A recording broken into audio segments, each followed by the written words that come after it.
ògìbí gbàgede ìmọ̀ TV gbàgede ìmọ̀ TV níbi wọ́n ti ń dábìí ẹ̀dùn tí wọ́n ń rọ̀ bí òwú gbàgede ìmọ̀ TV láti ń gbóhùn sáfẹ́fẹ́ láti ń dábìí ẹ̀dùn tá ń rọ̀ bí òwú gbàgede ìmọ̀ TV gbàgede ìmọ̀ TV ọgbọ́n ń bẹ òye ń bẹ ìdánilẹ́kọ̀ọ́ lóríṣiríṣi ní gbàgede ìmọ̀ TV ẹ máa wò ẹ máa gbọ́. Mo kí gbogbo ẹ̀yin ọmọ Yorùbá nílé lóko lẹ́yìn odi ẹ kú ọ̀rọ̀ ìfọmọnìyàn ṣe ẹ kú atótónu ẹ kú làákàyè ẹ kú òye ẹ kú bí ẹ ṣe ń bá wa bá lọ lórí ọ̀rọ̀ yìí tó wà nílẹ̀. Ọ̀rọ̀ wo ni mò ń pèrí rẹ̀? Mi ò ní dá yín lágara ọ̀rọ̀. Ṣáájú ẹ jẹ́ kí n kọ́kọ́ kí yín pé ẹ kú dídí àsìkò yìí ní gbogbo ibi tí ẹ bá ti láǹfààní láti máa gbọ́ wa láti máa wò wá níkànnì amóhùnmáwòrán BGI TV. Adúpẹ́ o, adúpẹ́ pé òkun fún bẹ́ẹ̀ ṣe fi àwọn àtẹ̀jíṣẹ́ kọ́mẹ̀ntì lọ́lọ́kọ̀ òjọ̀kan tẹ́ fi ránṣẹ́ sí èyí tá a ṣe kẹ́yìn lórí ọ̀rọ̀ tó ń lọ níkànnì tá a wà yìí. Àtútù wá dé o, torí Yorùbá bọ̀ wọ́n ní etí tó bá gbọ́ àlọ́ ó di dandan kó gbọ́ àbọ̀ lórí ọ̀rọ̀ tí a tún fẹ́ pẹ̀kẹ́lù lẹ́nìí.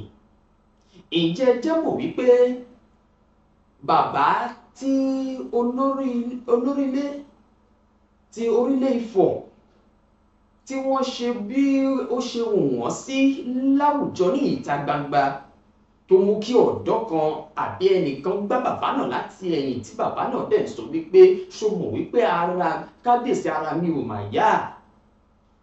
Pẹ̀lú gbólóhùn yìí oríṣiríṣi ọ̀rọ̀ ló ti jẹyọ lẹ́yìn ìṣẹ̀lẹ̀ yìí. Kódà ibi tí a ò lérò wípé ọ̀rọ̀ yìí yóò dé ó ti débẹ̀ ó ti fẹjú kẹ̀kẹ́. Orí adé kì í sùn tá a lè mí máa ń gbọ́ ṣùgbọ́n lọ́rọ̀ tó wà nílẹ̀ yìí orí adé ti sunú ọgbà ẹ̀wọ̀n látàrí pé wọn ò rí bail condition bàbá yìí ṣe. Wọ́n ti gbé kábíyèsí ọba Abdulsemiu olórílẹ̀ ti orílẹ̀ Ifọ̀ wọ́n mà ti gbé wọn lọ sí ọgbà àtúnwàṣe ti ìlú Ìlaró. Ṣé wọ́n ti yọ̀ǹda bàbá yìí lásìkò yìí? Ẹ má gbàgbé pé tẹ́lẹ̀tẹ́lẹ̀ wọ́n ti ṣe kí ni wọ́n ti ní kí bàbá lọ rọ́kúlé. Ọ̀rọ̀ yìí ti wá dé ọ̀dọ̀ Fẹ́mi Fálànà ta ló mú lọ sọ́dọ̀ gbajúgbajà agbẹjọ́rò tí ń jà fún ètò ọmọ ènìyàn. Báwo ló ṣe dé ọ̀dọ̀ Fẹ́mi Fálànà? Kí ni Fẹ́mi Fálànà wá sọ lórí ọ̀rọ̀ yìí? Máa ń dèrò rẹ̀ fún yín dáadáa lẹ́ẹ̀ni gangan ẹ̀ mọ̀ bí tí ọ̀rọ̀ lọ. Bákan náà ọ̀rọ̀ ikú Timothy ṣe rántí Timothy Adégòkè tí wọ́n dẹ̀mí rẹ̀ légbodò lọ́sàn-án òru kan ní ilé ìtura kan èyí tí ó jẹ́ wípé Ramon Adédoyin àti àwọn ẹ̀mẹ̀wà rẹ̀ àti àwọn ìgbìmọ̀ rẹ̀ ni wọ́n fi ẹ̀sùn yìí kàn wípé lótìtọ́ àti lódodo wọ́n jẹ̀bi ẹ̀sùn yìí. Ẹ má gbàgbé látìgbà tí wọ́n ti ń bọ̀ ọ̀rọ̀ yìí bọ̀ gbogbo àwọn ọmọ orílẹ̀-èdè Nàìjíríà wọn kò dákẹ́ lórí ọ̀rọ̀ yìí wípé sẹ́ẹ̀ a gbọ́dọ̀ mọ ibi tí ọ̀rọ̀ náà yóò ṣe kíni yóò gúnlẹ̀ sí ni. Láìpẹ́ nínú ọdún tá a wà yìí náà ni a gbọ́ wípé wọ́n lọ sí ilé ẹjọ́ kòtẹ́milọ́rùn ní ìlú Àkúrẹ́ Appeal Court. Ilé ẹjọ́ sì fi ìdí rẹ̀ múlẹ̀ pé sẹ́ẹ̀ ìdájọ́ ikú yẹn kó sì wà ń bẹ̀. Wọ́n tún wọ́gi lé àwọn nǹkan kan wọ́n squash àwọn nǹkan kan èyí tí ilé ẹjọ́ gíga ní ìpínlẹ̀ Ọ̀ṣun ti kọ́kọ́ gbé kalẹ̀. Lẹ́nìí ẹ tún wá láǹfààní láti mọ ibi tí ọ̀rọ̀ dé lórí ọ̀rọ̀ ikú Adégòkè Timothy Adégòkè àti Ramon Adédoyin.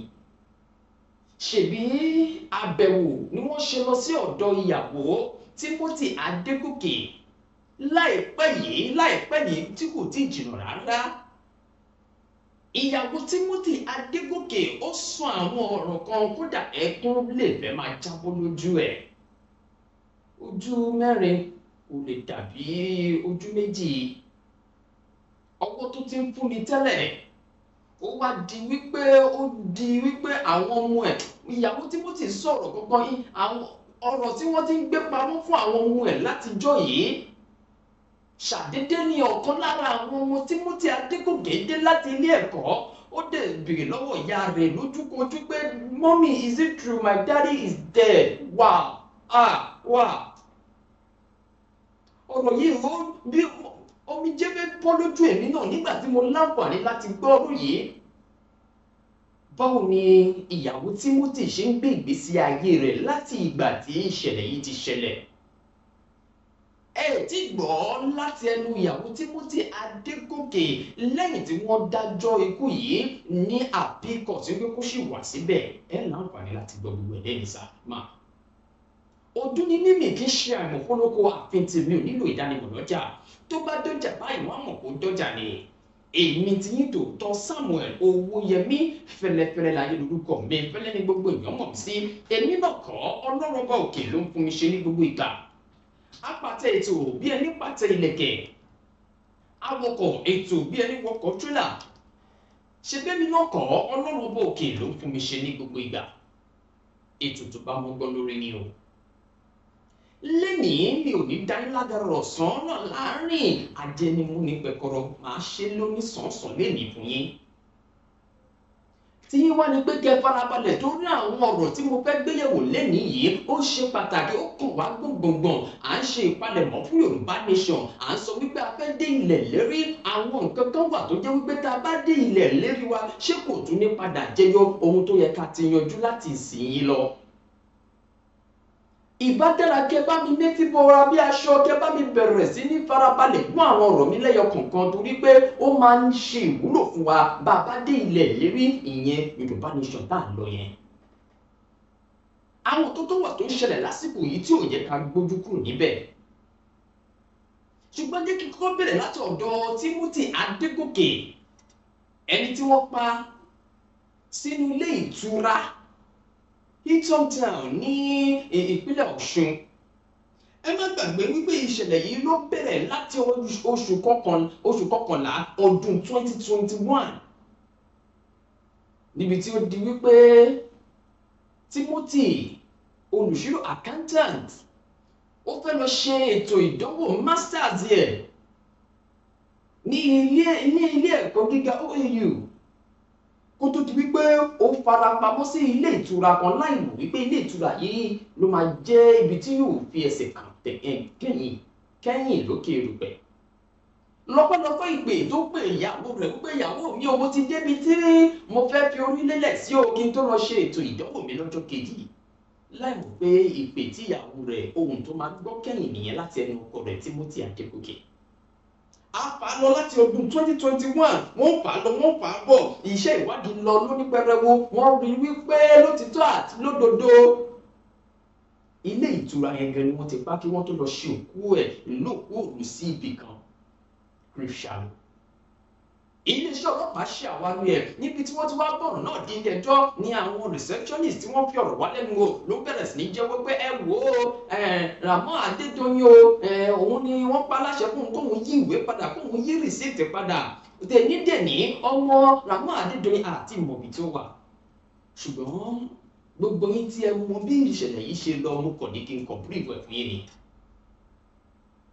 Nígbà tí wọ́n dájọ́ ikú yẹn náà tán wọ́n ní ilé ẹjọ́ yá wọ́n tún lọ sí ilé ẹjọ́ appeal court láti wò ó bóyá ọ̀rọ̀ náà yóò ṣe pé a tún yí padà díẹ̀ ṣùgbọ́n ilé ẹjọ́ appeal court ní ìlú Àkúrẹ́ sọ pé rárá o bó ṣe wà náà ẹ jẹ́ kó máa lọ bẹ́ẹ̀. Awuyewuye tún wá lọ wípé ó ṣeé ṣe ọ̀kan tún lọ sí ilé ẹjọ́ supreme ilé ẹjọ́ gíga lórílẹ̀‐èdè Nàìjíríà láti tún ṣe kíni láti gbé ọ̀rọ̀ náà yẹ̀wò bóyá wọ́n á tún yí padà. A kò mọ ohun tí a máa bá ní ilé ẹjọ́ supreme ilé ẹjọ́ gíga ṣùgbọ́n àbá bá sọ àbẹ̀bẹ̀ sókè ní gbangba ibi pẹlẹbẹ náà la fi múlẹ̀.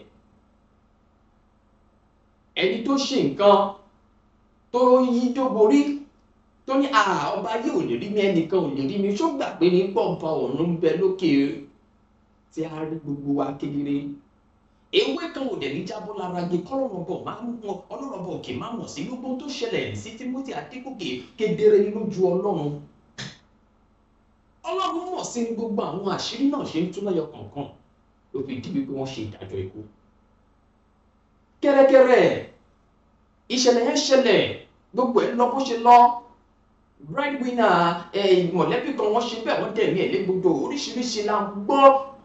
Mi ò fẹ́ dá yín lágara ọ̀rọ̀ rárá, mo kàn ń bírífù eléyìí fún yín láti mọ ibi tí ìṣẹ̀lẹ̀ náà tí ó ti ṣẹlẹ̀ wá, àti pé ìṣẹ̀lẹ̀ yìí kì í ṣe àjèjì sí ọ̀pọ̀ èèyàn olólùfẹ́ wa níkà níta wọ̀nyí, ẹ mọ kúlẹ̀kúlẹ̀ ju èmi gan tí mò ń sọ lọ. Láìpẹ́ yìí ni aláǹfààní láti ṣe àbẹ̀wò sí ìyàwó Timothy Adégòkè. Báwo ló ṣe lo ìgbésí ayé rẹ̀ nígbà tí ọkọ ò sí mọ́? Ọmọ mẹ́ta, báwo ló ṣe ń ṣe ìtọ́jú wọn? Àwọn wo ló dìde ìrànlọ́wọ́? Àwọn nǹkan kan tí ilé ẹjọ́ pa láṣẹ wípé kí wọ́n fi àwọn nǹkan kan tí ó ní ṣe pẹ̀lú ti Adédoyin kí wọ́n fi ṣe ìtọ́jú ẹ̀, ṣé bẹ́ẹ̀ náà ló sì ṣe rí? Àwọn nǹkan wo ló ṣẹlẹ̀ nínú mọ̀lẹ́bí Timothy Adégòkè? Kí ni ìyàwó rẹ̀ sọ lẹ́yìn tí wọ́n gbé ẹjọ́ náà dé ilé ẹjọ́ kòtẹ́milọ́rùn tí wọ́n sì sọ pé kí ẹjọ́ náà kó ṣì wà bẹ́ẹ̀, tí wọ́n dẹ̀ squash àwọn ẹjọ́ kọ̀ọ̀kan, ìdájọ́ kọ̀ọ̀kan. Ìyàwó Timothy Adégòkè ó ní àǹfààní láti bá àwọn ọmọ orílẹ̀-èdè Nàìjíríà sọ̀rọ̀ fún ìgbà àkọ́kọ́ lẹ́yìn tí wọ́n dé láti ilé ẹjọ́ kòtẹ́milọ́rùn. Ó ṣàlàyé àwọn nǹkan kan tó ṣe bẹ́ẹ̀, ó dẹ̀ fẹ́ máa gbomijé lójú mi wípé ojú méjì kò, ojú mẹ́rin kò lè dàbí ojú méjì ní tòótọ́. Ó sọ débi wípé ọ̀kan lára àwọn ọmọ Timothy Adégòkè dé láti ilé ẹ̀kọ́ lọ́jọ́ kan, ó dẹ̀ béèrè lọ́wọ́ ìyá rẹ̀ pé ṣé lóòótọ́ mọ́mì ṣé bàbá wa ti jáde kúrò láyé ni? Ẹ wò ó, gbogbo ẹ̀yin abiyamọ ayé, wọn ò ní ṣe kí ni, wọn ò ní dẹ̀mí àwọn ọmọ yín légbodò lásìkò tó bá jiná fún yín, wọn ò ní sọ pé ibo lẹ́wà ẹ̀ ní di àwátì ló ń jẹ́ bẹ́ẹ̀. Aṣẹ́ni lórí kò ní ṣẹ́ gbogbo wa lórí o láṣẹ ọba mi aláwòrán rèé. Gbogbo ọwọ́ tó bá ṣẹ̀rú sí ńlá jẹ nínú ẹ̀ láṣẹ ọba mi aláwòrán rèé. Gbogbo abiyamọ ayé, ẹ̀ ní rẹ́yìn àwọn ọmọ yín ló máa rẹ́yìn yín láṣẹ ọba mi aláwòrán rèé. Gbogbo àwọn nǹkan tí mò ń sọ yìí ó nítumọ̀. Àwọn àlàkalẹ̀ kan tí ìyàwó Timothy Adégòkè sọ nínú ètò ìfọ̀rọ̀wérọ̀ yìí ó tún mú mi rántí àwọn nǹkan nípa ti àwọn èèyàn tí wọ́n jẹ́ méjì tó wá dẹyọ kan. Báwo ló ṣe ń ṣètọ́jú àwọn wọ̀nyí sí? Kí ló ṣẹlẹ̀ lẹ́yìn ikú Timothy Adégòkè tí ṣe ọkọ rẹ̀? Ẹ̀gbọ́n ohun tí ìyàwó Timothy Adégòkè sọ.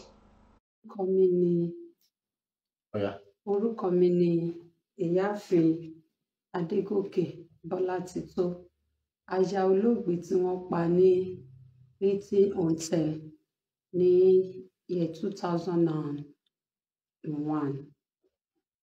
Inú mi dùn nígbà tí Ọlọ́run kò ń ṣe agbára mi tàbí agbára fámílì kankan.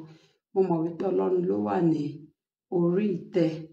Nígbà tí wọ́n ṣe ìdájọ́, inú mi dùn. Mo dẹ̀ mọ̀ pé abiyamọ òun ni adájọ́ tó ṣe ẹjọ́ yẹn náà. Nígbà tí ó dẹ̀ tún sọ wípé ó ń fẹ́ lọ sí appeal nítorí aláìlénìyàn ni wá, Ọlọ́run nìkan òun la ní. Ẹni tó bá dẹ̀ lọ Ọlọ́run, ó ní ohun gbogbo. A ti fi ìjálẹ̀ fún Ọlọ́run. Ìgbà tó tún lọ síbẹ̀ náà ta tún gbọ́ ìdájọ́, wọ́n tún dúpẹ́ lọ́wọ́ Ọlọ́run. Though kò ṣe journey tó easy, but nǹkan téèyàn fi ń jẹ́ onígbàgbọ́ náà nìyẹn. Kò sí nǹkan tí a fẹ́ ṣe pẹ̀lú ọmọ mẹ́ta ní ọwọ́. Ṣùgbọ́n mo máa ń nígbàgbọ́, mo dẹ̀ máa ń gbàdúrà kan sọ́lọ́run pé Ọlọ́run tó bá àwọn opó ará wájú rìnrìn àjò wọn, tójú ò tì wọ́n, kò ní jẹ́ kí ojú kó tì mí. Gbogbo àwa tá dẹ̀ wà nípò yìí náà, Ọlọ́run máa bá wa gbé ẹrù wa, because kò sẹ́dà kankan tó lè bá yàn gbé tí kò bá ń ṣe Ọlọ́run. So Ọlọ́run nìkan náà, òun náà ni onídàájọ́. Nígbà tí Júdásì fi Jésù hàn, Ọlọ́run náà ló jẹ́ kó ẹ̀mí kó lọ pokùnso tó fi balẹ̀. So Ọlọ́run tó dẹ̀ ṣe nígbà yẹn náà, ó ṣì wà lórí ìtẹ́. Ó fi Jésù hàn, àwọn ọ̀tá pa, ó ṣe nǹkan tó fẹ́ ṣe, ṣùgbọ́n still náà ó ṣì wà láyé. Èmi náà mọ̀ wípé ẹ̀yà Jésù òun lọkọ mi. Bíbélì ní kẹ́nikẹ́ni kó má ṣe fọwọ́ kan ní àmì òróró mi.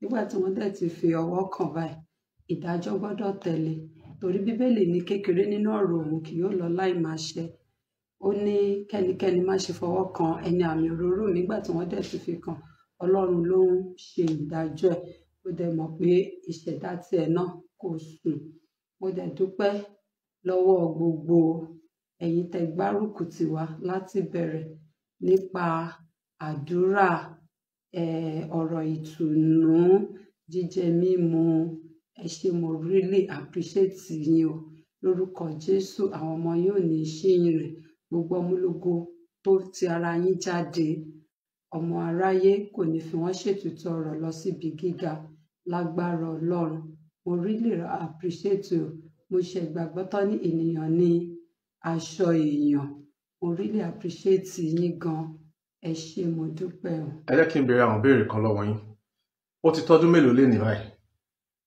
ọdún kẹrin la wà tá tí ń lọ. ẹ dẹ̀ rí pé lọ́dún kẹrin láti ọdún kẹrin yẹn sí ti di òní ni mo ti wà lórí ọ̀rọ̀ Timothy versus Ramon Adédoyin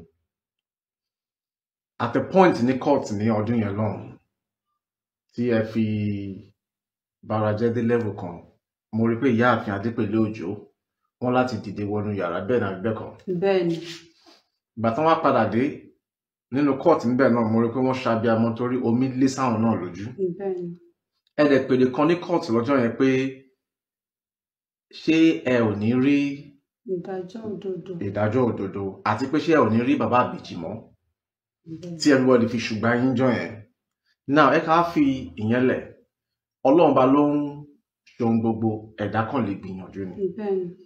ìgbà tèmi náà gbọ́ pé ní appeal court pé èsì tí ó jáde lélẹ́yìí inú tèmi náà dùn ṣùgbọ́n gẹ́gẹ́ bí orílẹ̀-èdè ta ti bára wa ẹ jẹ́ ká nígbàgbọ́ pé títí èmi máa yàtọ̀ títí Timothy Adégòkè lágbára Ọlọ́run ó máa yàtọ̀ nínú ẹjọ́ kán lọ sí anywhere jù bẹ́ẹ̀ lọ lágbára Ọlọ́run ò ní fún wọn ṣe sọmálẹ̀ tí ń ṣe tẹ́lẹ̀ eléyìí máa jẹ́ deterrent sí àwọn tán bá jọ ń ṣe nítorí ọ̀pọ̀ nínú àwọn olówó Nàìjíríà ní ọwọ́ wọn ò mọ́ tá à ń rí ní olówó ṣùgbọ́n ẹ ká fi gbàgbọ́ sọ́dọ̀ Ọlọ́run pé Ọlọ́run ló mọ everything láti ṣe ní ìlànà tá a fẹ́.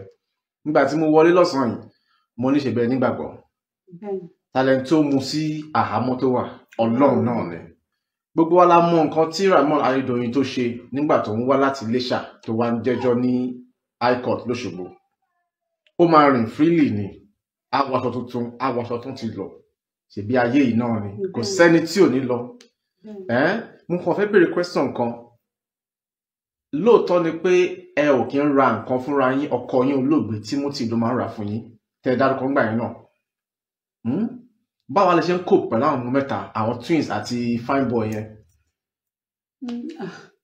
kò ń ṣe nǹkan tó yí sí ìrìn àjò yẹn mi gbàdúrà fún ẹni obìnrin kankan gan kó experience ẹ even pé kọkùnrin tiẹ̀ sùn kó jí because kò dá kí adé oríyàn kò ṣí bọ́ ìdá lójijì ni ọ̀ láì ṣe òjijì ni mi lè gbàdúrà torí irú jọ́nì tí mo wà tí mo rí wípé kò yí ṣe especially ní time reception tí a wà yìí people try for me but kò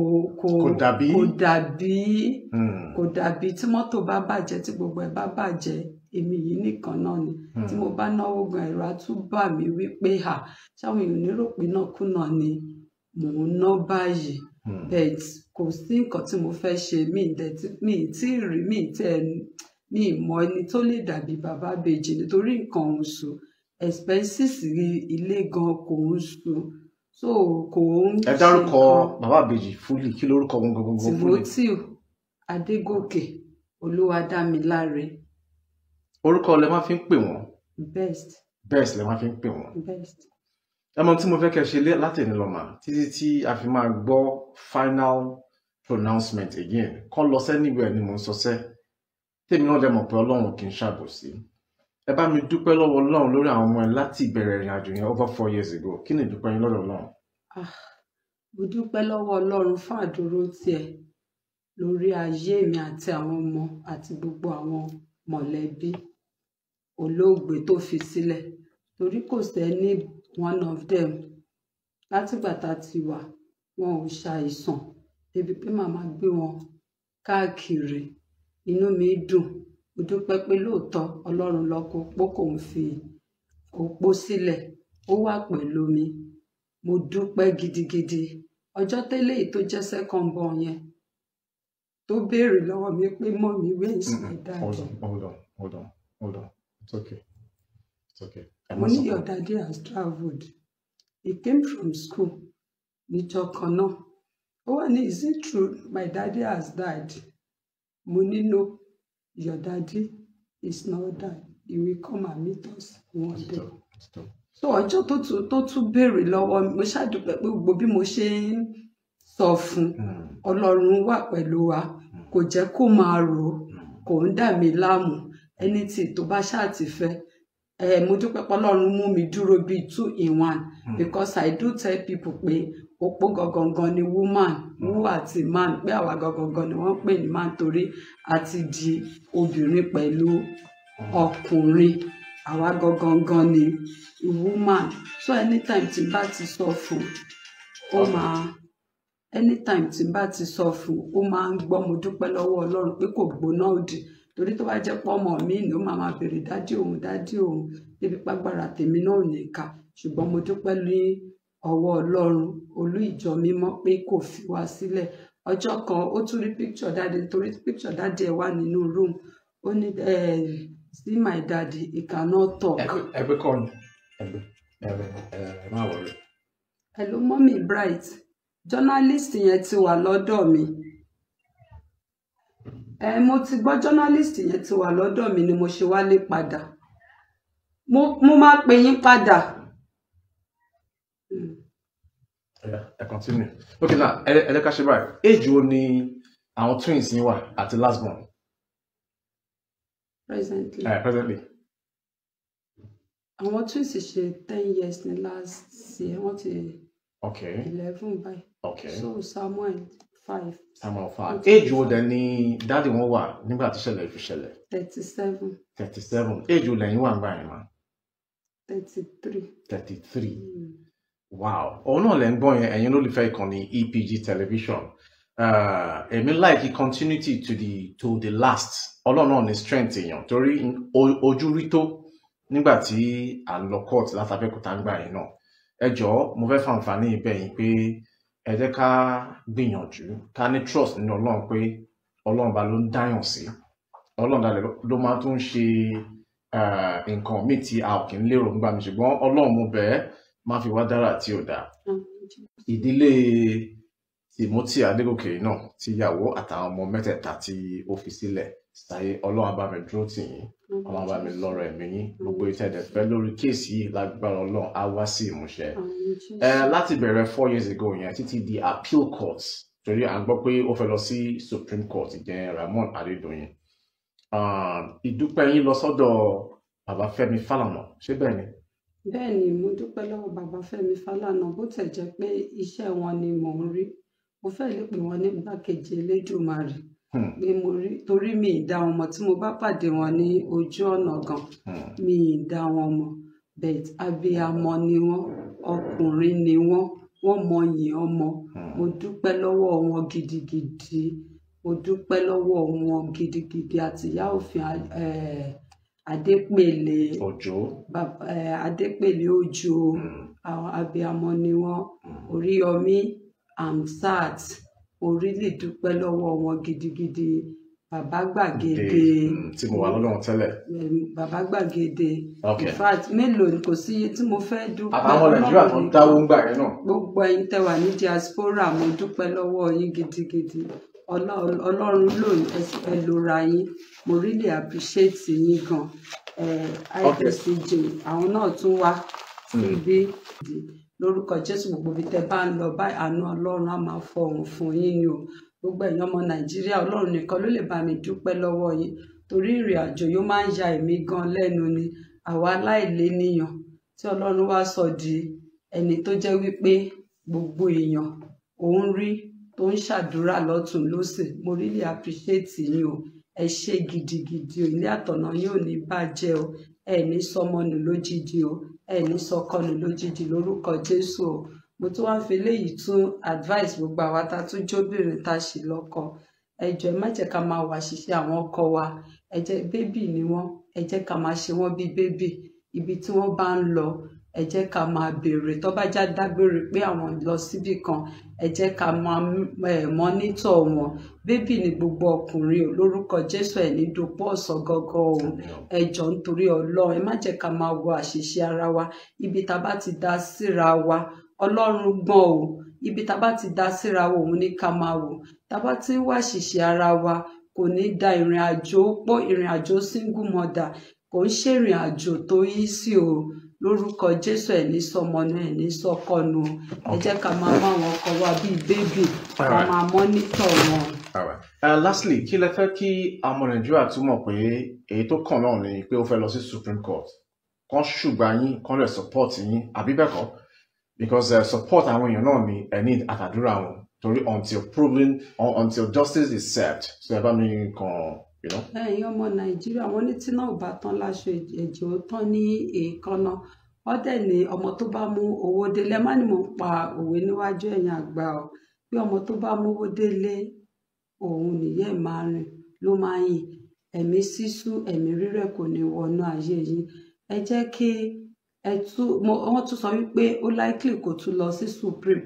Mo mọ̀ wípé omi ojú gbogbo wa àti àdúrà wa Ọlọ́run ti gbọ́. Ẹ má jẹ́ kí ìrẹ̀wẹ̀sì ọkàn kó mú wa, ká tún gbàdúrà ká lè gba oríyìn yẹn ká lè gbà délé. Ọlọ́run á dẹ̀ jẹ́ ká gbà délé.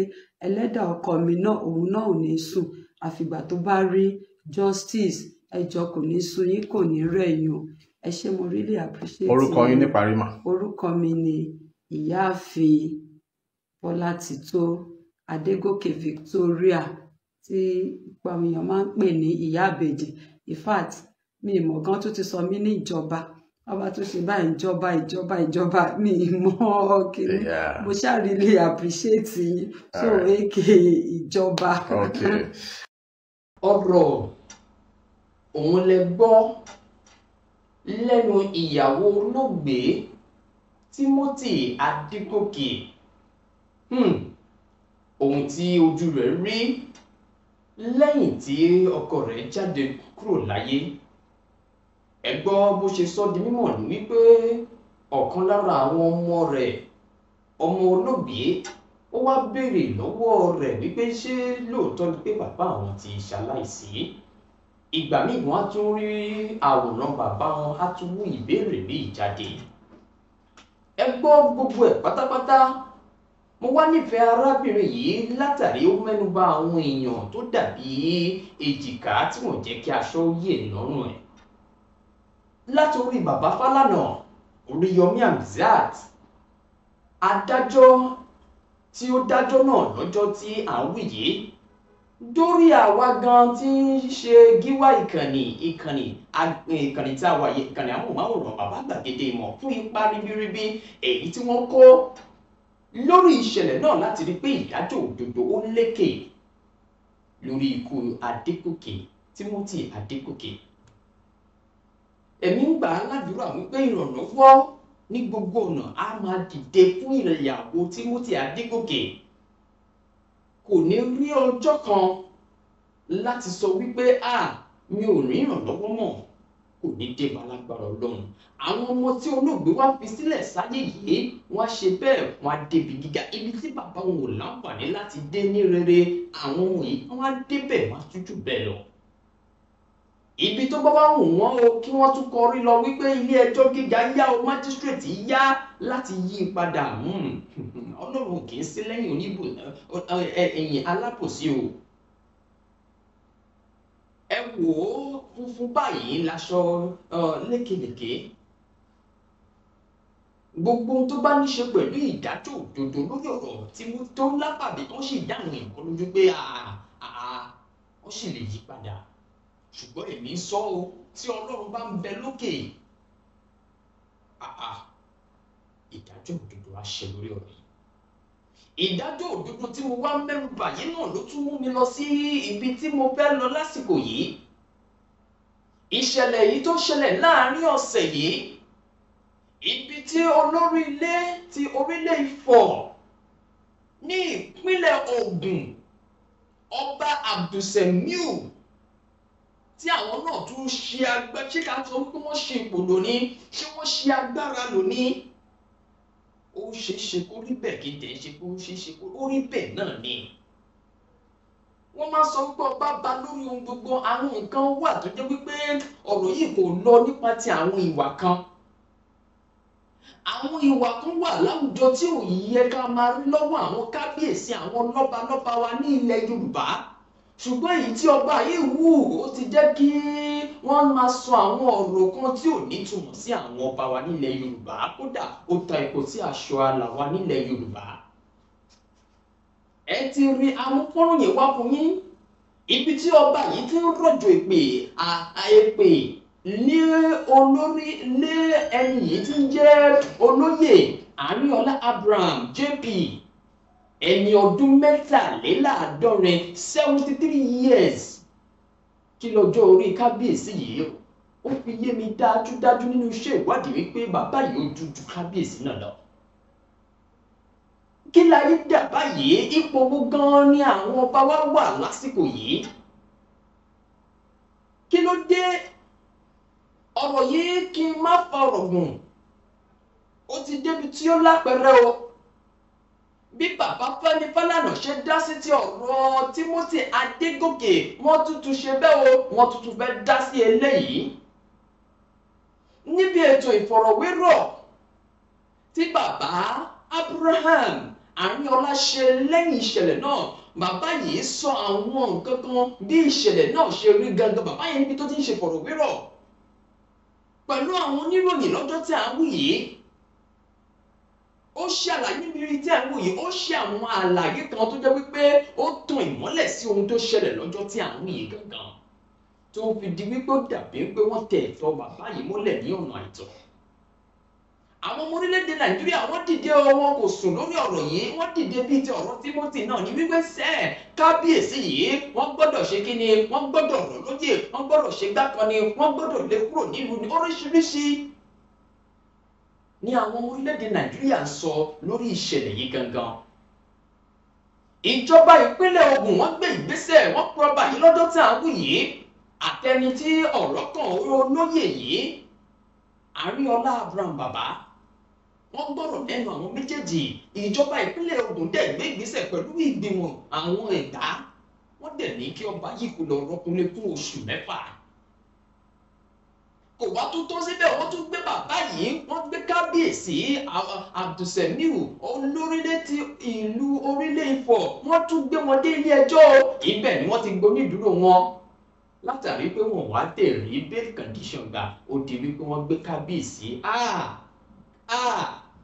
ṣẹ́yìn ti gbọ́ pé kábíyèsí wọ́n máa ń sọ ní wípé orí adé kì í sùn ta èwo wá leléyìí orí adé sùn prison o orí adé sùn ọgbà ẹ̀wọ̀n orí adé sùn ibùdó ìtúwọ̀ṣe correctional center ní ìlú Ìlaró àwọn èèyàn tí wọ́n kẹ́fín kábíyèsí yìí lọ́dọ̀ tí wọ́n ń gbé kábíyèsí lọ sí ọgbà ìtúwọ̀ṣe wọ́n dẹ̀ mú rí báyìí pé ẹ wo bí ayé ṣe dá ẹ wo ayé àwọn nǹkan tó wá dùn mí wípé wọ́n wá fi eléyìí wọ́n fi ń sọ àwọn ọ̀rọ̀ kan sí àwọn ẹ jẹ́ kí n sọ fún ẹ̀yin èèyàn kan àwọn ọba wọ̀nyí wọ́n yàtọ̀ síra wọn o a kò lè sọ wípé torí eléyìí tí ọba yìí ṣe ká wọ́n máa fi ojú ẹ̀ wo àwọn ọba tó kù àwọn ọba kan yàtọ̀ wọ́n yàtọ̀ ọba eléyìí kàn dàbí kànda inú rẹ̀ sì ni èmi gan mọ̀ wípé àwọn gan mọ̀ wípé àwọn gan mọ̀ wípé ibi tó máa jọrí sí rè kábíyèsí olórílẹ̀ tí ìlú orílẹ̀ kò mọ̀ tó bá jẹ́ gbọ́ mọ̀ ní ìbá má ti ṣerú wàyé tí wọ́n bá mọ ohun tí wọ́n gbé dání gẹ́gẹ́ bí olórí ìlú wọn níwò ìwà yìí tí wọ́n wò yìí. bàbá JP Àríọlá Abraham ó mà ṣe bẹ́ẹ̀ ó tẹ ọkọ̀ létí òun àti ìgbìmọ̀ rẹ̀ tó rí gbọ́ ọ̀rọ̀ yìí a kàn ń wò bẹ́ẹ̀ ni o tí kábíyèsí náà bá bọ́ nínú ewu eléyìí ṣàmọ̀ kan tó lè ṣẹlẹ̀ sí ìdílé bàbá Àríọlá ni. ẹni tó ń sọ nínú fọ́nrán pé wọ́n á pa ẹ̀wọ́n dẹ̀ sí ẹnikẹ́ni ò ní ṣe kí ni wọn ò ní mọ̀ bí tá a ṣe sí mò ń dúró de kí n rán ẹ lọ sẹ́wọ̀n ni iléeṣẹ́ ọlọ́pàá orílẹ̀ èmi mo ní èmi gba àwọn ọ̀rọ̀ kàbìtì tó jẹ́ pé èèyàn lásán gan ò lè sọ tó bá ní pé ó ti ní nǹkan tó jẹ tẹ́lẹ̀ ìtàn. àwọn nǹkan wọ̀nyí ló jẹ́ kí àwọn èèyàn máa ròyìn pé bàbá ẹni tó sọ eléyìí ẹ mọ̀ wípé àfọ́kù ìgò ni tó dúró tìkanra ní ọ̀rọ̀ bàbá yìí ṣe rò pé inú ẹ̀ á dùn pẹ̀lú gbogbo ohun tí wọ́n fojú ẹ̀ rí yìí ẹ gbé ìgbésẹ̀ ọlọ́gbọ́n o. ìgbésẹ̀ ọlọ́gbọ́n yìí ló wá mú kí bàbá yìí kó tẹ ọkọ̀ létí o lọ sọ́dọ̀ Fẹ́mi Fálànà lánàá òde yìí ní iléeṣẹ́ òfin ti bàbá Fẹ́mi Fálànà ní ìlú Ìkẹjà GRA ní ìlú Ìkẹjà ní ìpínlẹ̀ Èkó. níbẹ̀ ni bàbá yìí ti wá farabalẹ̀ gbọ́ ọ̀rọ̀ láti ẹnu olóyè Àánúọlá Abraham gbé bàbá kí ló ṣẹlẹ̀ gangan ẹ já mi sí ẹ ṣàlàyé lẹ́kùnrẹ́rẹ́ fún mi kí n lè mọbi tí mo fẹ́ gbàgbá sí ọ̀rọ̀ yìí. nígbà tí bàbá wa kó gbogbo ẹjọ́ yìí wọ́n bẹ̀rẹ̀ láti òkè wọn ò fi méjì pé mẹ́ta wọn ò fẹ́ yọkan pé méjì wọ́n dẹ̀ ṣàlàyé gẹ́gẹ́ bí ọ̀rọ̀ náà ṣe rí. Fẹ́mi Fálànà wá rí gẹ́gẹ́ bí pé pẹ̀lú eléyìí ó ti rí kábíyèsí náà ti kọjá ààyè rẹ̀ ó ti tàpá sí ẹ̀tọ́ ọmọ ènìyàn lórílẹ̀‐èdè Nàìjíríà. ẹ jẹ́ kí n kà á fún yín lédè òyìnbó gẹ́gẹ́ bí ìwé ìròyìn ti ṣe gbé jáde kí yìí ṣe wípé àhesọ wípé bàbá Fẹ́mi Fálànà bó ṣe dá sí ti Adégòkè Timothy Adégòkè versus Ramon Adédoyin bẹ́ẹ̀ náà wọ́n ti fẹ́ dá sí ti bàbá olóyè Àánúọlá Abraham versus ọba Abdulsemiu olórílẹ̀ ti ìlú Orílẹ̀ Ifọ̀ ní ìpínlẹ̀ Ògùn. Fálànà ti fẹ́ dá sí báyìí. kí ló wá mú fún mi ní àrídájú pé lótìtọ́ ni bàbá Fẹ́mi Fálànà fẹ́ dá sí ọ̀rọ̀ yìí. wọ́n ní Fálànà got briefed on the case and has taken it up with plans to sue for breach of victim fundamental human rights. àwọn amòfin nìyẹn ọ̀rọ̀ yẹn deep. Fálànà got briefed on the case and has taken it up with plans to sue for breach of the victim's fundamental human rights.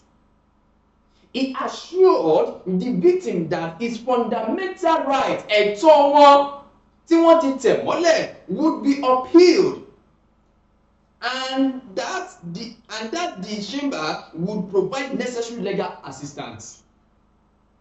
Wọ́n ní gbogbo ìlànà òfin àtìlẹ́yìn ìrànlọ́wọ́ òfin tí iléeṣẹ́ Fẹ́mi Fálànà yóò ṣe fún bàbá yìí àwọn yóò ṣe. eléyìí ló wá fi yí wa wípé ibi tí ọ̀rọ̀ dédò yìí bàbá yìí mo kí yín kú oríire pẹ̀lú ibi tẹ́ kọrí lọ yìí. wọ́n ní gẹ́gẹ́ bí ọ̀rọ̀ náà ti ṣe ń jẹbọ̀ iṣẹ́ ìwádìí ṣì ń lọ ní ìpínlẹ̀ Ògùn. èèyàn kan tó jẹ́ Fọlárìn who led Abraham to the chamber of the activist lawyer has however lauded Falana's commitment to the cause of the downtrodden, the emancipation of an egalitarian society and a world where human rights are respected by all. Meanwhile, the suspended Ọba Ogunjobi Abdulsemiu was on Thursday, remanded in correctional center at Ilaro, Shetiri, Ogun State after failing to perfect his bail condition as granted by Ifo Magistrate Court. The state spokesman for the Nigeria Correctional Center, Nigeria Correctional Service, Yinka Odukoya, confirmed this to our correspondent on Wednesday. Lánàá ni wọ́n sọ pé wọ́n máa ti gbé kábíyèsí wá sí ọgbà tún wá ṣe. Etí mo lọ máa bá wa gbọ́n pé ọba aládé wọ́n gbé wá sí ọgbà tún wá ṣe. Ẹ jọ̀ọ́ sà, ẹ jọ̀ọ́ mà, àwọn ṣé ó ní special treatment kan tó máa ń fún àwọn kábíyèsí ni? Kò sí. Haúsá la Haúsá ń jẹ́. Mọ́là ni àkúnlé ni mọ́là àbókí làbókí ń jẹ́. Haúsá la Haúsá ń jẹ́. gbogbo àwọn nǹkan wọ̀nyí òun ló jẹyọ lẹ́yìn ìpàdé tí bàbá yìí àti àwọn ìgbìmọ̀ rẹ̀ tí wọ́n lọ ṣe pẹ̀lú Fẹ́mi Fálànà lánàá. Ẹ dẹ̀ má gbàgbé wípé ìjọba ìpínlẹ̀ Ògùn ni wọ́n ti ṣe kíni ni wọ́n ti gbé ìgbésẹ̀, wọ́n ti rọ́bà yìí, wọ́n ti rọ́ lóyè fún oṣù 6 pẹ̀lú ìwà yìí. Ẹ wo Fẹ́mi Fálànà ti dá sí ọ̀rọ̀ yìí, bàbá Fẹ́mi Fálànà ti dá sí i. Ẹ wá sọ wípé ó ṣẹ̀ṣẹ̀ bẹ̀rẹ̀ ni o. Gbogbo ẹ̀yin ọmọ orílẹ̀-èdè Nàìjíríà mo kí yín, gbogbo ẹ̀yin ọmọ káàárọ̀ òjíire mo kí yín pé pẹ̀lú ètò tí a ṣe lánàá mo rí àwọn kọ́mẹ̀ntì yín lẹ́yọ kọ̀ọ̀kan, mo dẹ̀ rí pé lótìtọ́ àwọn ohùn yín, your voice has been heard. Àwọn ọmọ orílẹ̀-èdè Nàìjíríà wọn kò dákẹ́, wọn kò wó, wọn kò sùn lórí ọ̀rọ̀ yìí pé ṣé ọba yìí, àwọn kan tẹ̀ ń pè fún wípé life imprisonment, àwọn kan tẹ̀ ń pè fún pé kó gbọ́dọ̀ jẹ́ ọ̀kan lára àwọn ọba wọn nílẹ̀ Yorùbá. Ẹ gbọ́ gbogbo àwọn nǹkan wọ̀nyí, ṣe rí ohun tí ó fà wá fún wa nílẹ̀ Yorùbá. A dẹ̀ ń ṣe ìpalẹ̀mọ́ fún Yorùbá nation. Ẹ jọ̀ọ́ ẹ jẹ́ ká yanjú ọ̀rọ̀ yìí. Inú mi tẹ̀dùn pé ibi tí wọ́n ti fẹ́ gbà tẹ̀lé ọ̀rọ̀ yìí, bàbá Fẹ́mi Fálànà, ibi tí wọ́n ti fẹ́ gbà dá sí ọ̀rọ̀ yìí á tún jẹ́ kí àwọn àtúnṣe kan wà nígbà tí ìdájọ́ òdodo bá padà jẹyọ lórí ọ̀rọ̀ yìí. Ṣùgbọ́n ẹ jẹ́ ká wò ó àwọn ìgbìmọ̀ ló ti mú wá bá wa ní ilẹ̀ Yorùbá. Tá bá dé ilẹ̀ ìlérí wa Yorùbá nation, kí làwọn nǹkan tí yóò máa wáyé pẹ̀lú nǹkan tó ṣẹlẹ̀ yìí? A ní láti tètè ṣe àwọn àtúnṣe lórí àwọn ọ̀rọ̀ yìí kó tó pẹ́ jù.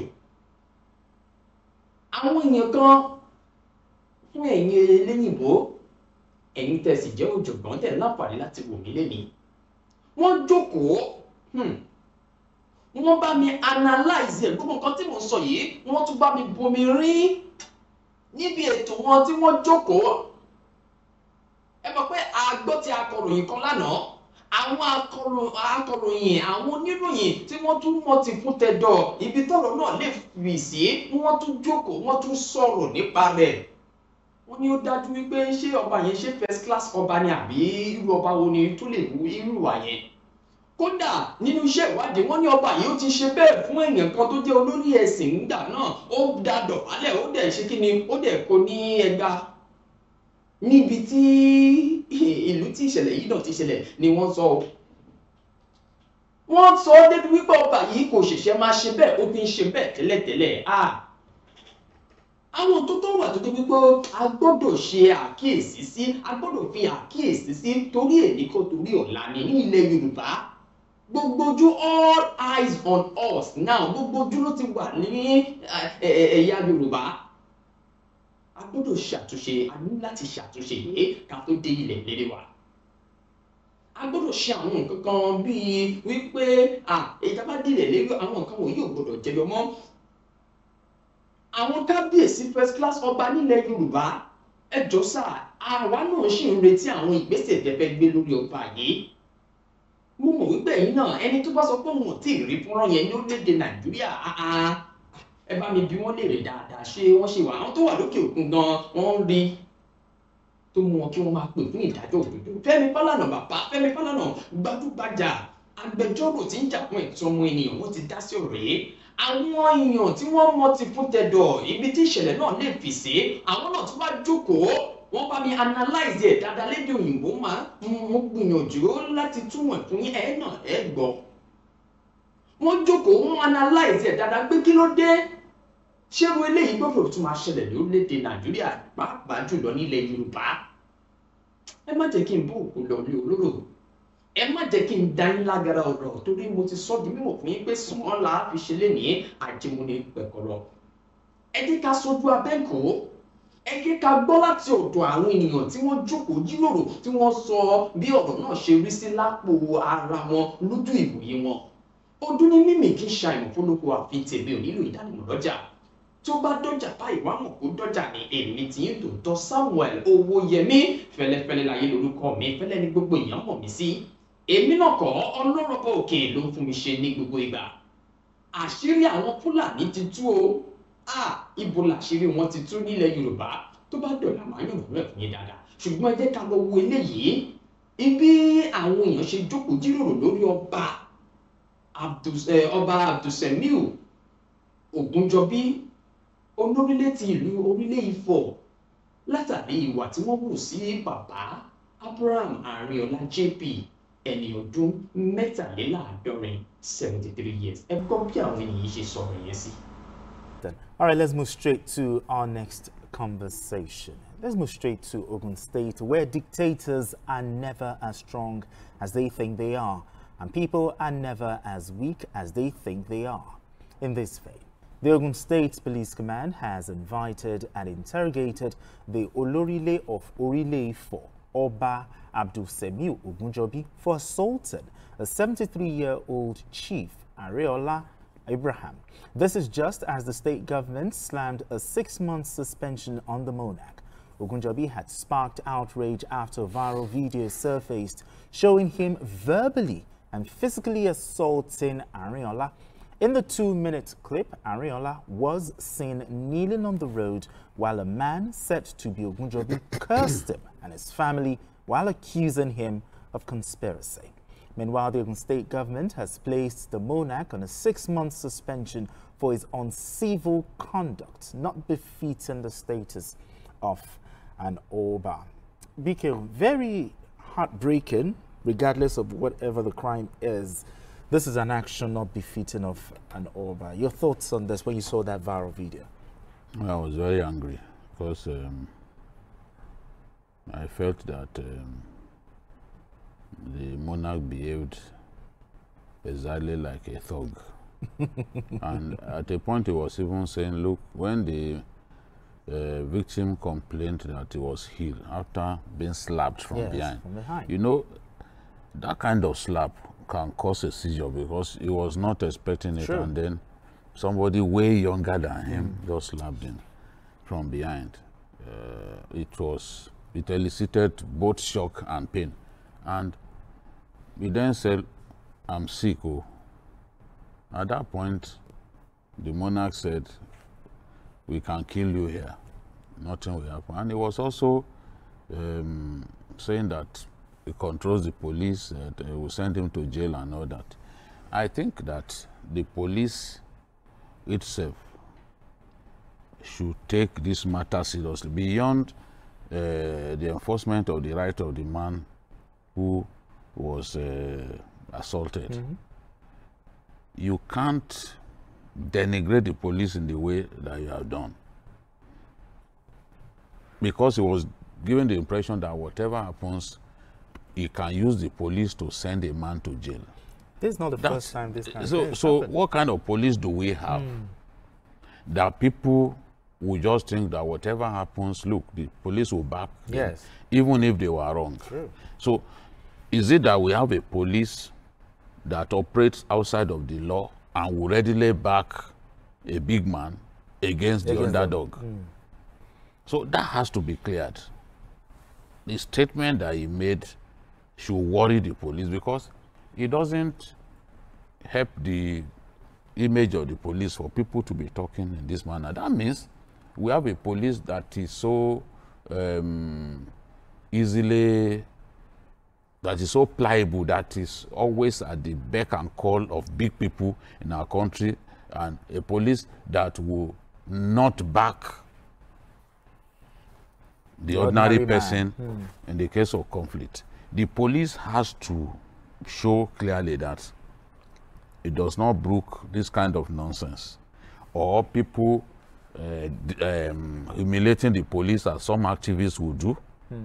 They don't do it to the army. They don't. I move around with soldiers a lot, and I see the respect people give the army. A lot of the nonsense that people do to soldiers, I mean to the police, they dare not try it with the army. They know they will get beaten.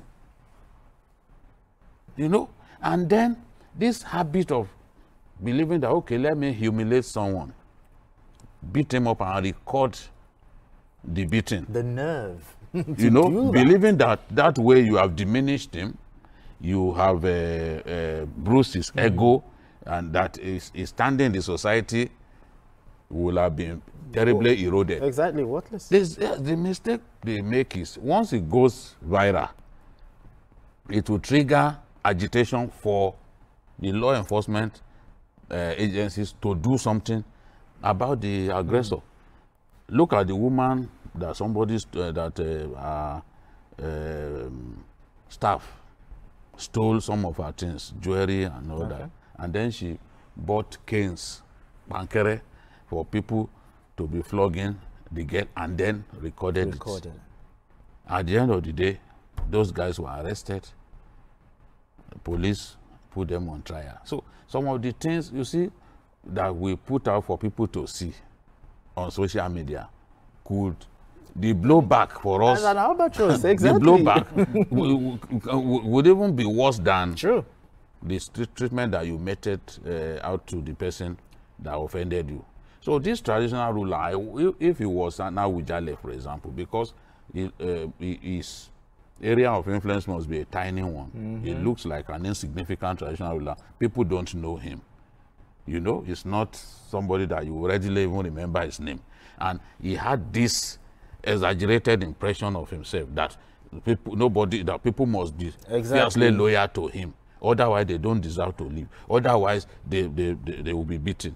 I wonder if he was a first-class traditional ruler, if he was a paramount ruler, if he was an Awujale, what would he do? Or an Ewi, what will he do? That means he will simply be decapitating people who offend him in the neighborhood. So I'm happy. We want to see what Ogun State government will do. If somebody does not deserve to occupy a stool, send him packing.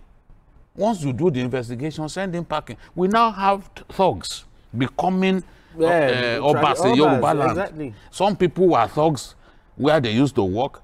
You know, maybe somebody likes them, that person, they make them king. I think politics some bribe their way. Bribe their way into... Rather than allow Ifa to determine who becomes king, some of them bribe. They can even bribe Ifa themselves if they have their way. So they bribe their way to the stool. And then somebody who is a roughneck, you allow a roughneck to become traditional ruler. What do you expect? He will be kicking people, will be slapping his subjects anyhow. That is what we are seeing. We need to interrogate how people even get to become kings in Yoruba land these days. It's not like that. Some of them, some of these people don't deserve to be traditional rulers. And this is why we are seeing some of them, some of them who had robbed people of their lands in the past, they are becoming traditional rulers. So what do you expect? It's such a shame. It is sad. But the Ogun State government has given 6 months suspension. But is that enough? Some have argued that he should be completely unseated from the throne. Well, I think in the first place, we should admit that traditional rulers, in Yoruba land over history, they have some measures of powers, but that power is not absolute. That power, in fact, with the emergence of modern states, it has subsumed under the Nigerian Constitution. To the Nigerian Constitution, as far as the law is concerned, an Oba and an ordinary person on the street, they are equal before the law. Yes. And even before God, the idea of traditional institutions is the ingenious art of man in the evolution of human history. It's not as if it has been there all along. So, and even in those days, there were checks and balances for traditional rulers in Yoruba land. To the extent that Obas are expected to be the finest in terms of morality and ethics. That the custodians of the values, the language, the heritage of the people. So they are supposed to conduct themselves in a very royal manner. Men of few words, who are royal in everything that they do. But just like I said, these days, that in many instances, that position has been usurped by lowly people. Even from the way they talk, from the way they act, that these people are not even supposed to be very close to that stool. I think what the Ogun State government has done is in order. The first thing is to suspend pending thorough investigation. And I believe that after the investigation, I hope that the government will not just stop at that. Because we are talking about this issue because we had the opportunity to watch it, to watch the clip. Are we sure there are so many other things that this Oba may have done in the past that are unknown to people? And if this was not shown, recorded, no one will be aware. So I'm sure that this Oba is likely to be notorious for this kind of, actions that diminishes I mean, humanity. what is this? You know, that man that, you know, being slapped is 70 years old. Yes. And you that as an Oba, 73. you know, former policeman for that matter. So some level of discipline is expected of you. And for you to, how will you expect the children of this man to feel watching their father being humiliated in this way? And you know, these are some of the things that causes communal conflict. What if his supporters they, you know, organize themselves to, you know, to react in a very violent manner? So, you know, I hope that the, you know, Ogun State government will take more action. I hope it's a lesson for other traditional rulers. Exactly. That you're just there because you have, you know, you are privileged. That does not mean I don't think it's that not you have just to lord traditional yourselves. rulers. Once there's some people, once you give them small power, They want they to turn abuse it. Even when you go to parties, Yeah. waiters, just a little part to share food. You just want to use your power to oppress other people. It gets. So it's quite unfortunate. It is I really hope sad. they will not stop at just suspension. Absolutely. Thorough investigation. If it's found guilty, you know. Jágbàjàgbà nígbẹ̀yìn ẹni bí rédèrèdè nígbẹ̀yìn àwọn ìka tí bá nù kó ṣìkà kó má yọ̀ láyọ̀ jù. Ìgbẹ̀yìn ọ̀tá mi korò bí ewúro, ẹnìkan ò gbàdúgbọ́sà kó ẹ̀fọ́. Kí ni wọ́n ń bá kiri? Kí ni wọ́n ń bá kiri? Àbáwọn níwájú kí wọ́n, a kò wọ́n lọ́nà aṣàlọ̀. Tí ò bá dùn mọ́ yín ẹ̀rọ kò kù so. Ajínigbọ́nà ń tanra ẹ̀jẹ̀ bó pẹ́ bóyá ìjẹ́gbé dínà yóò rà. Àrìnládé àyẹ́ tó yọ̀ sí. Yóò pẹ́ létí omi. Ẹni tí wò ṣẹ́jú àgàn. Yóò pẹ́ létí omi. Lórí bí gbàgede ìmọ̀ TV. Gbàgede ìmọ̀ TV. Níbi wọ́n ti ń dábí ẹ̀dùn tí wọ́n ń rọ̀ bí òwú. Gbàgede ìmọ̀ TV. Láti ń gbóhùn sáfẹ́fẹ́. Láti ń dábí ẹ̀dùn tá ń rọ̀ bí òwú. Gbàgede ìmọ̀ TV. Gbàgede